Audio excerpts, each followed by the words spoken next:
If you're talking of what you're talking about a while ago, ASEF, sir. ASEF, no? ASEF. I think I know the reason now. Because in ASEF, wala kayong nakolekta. Right.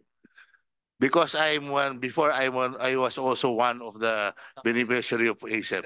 At buong na Region 3, ako lang ata ang nakabayad. I don't know, maybe that is one reason kaya gustong pabalik sa inyo rather than paikutin nyo uli.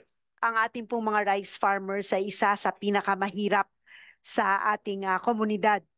Kung titingnan po natin yung kinikita nila kada cropping season, siguro masasabi po natin na talagang hindi makatarungan na sila po yung nagtatanim, nagpapakain sa atin, pero sila po yung pinakamahirap sa ating komunidad. A manual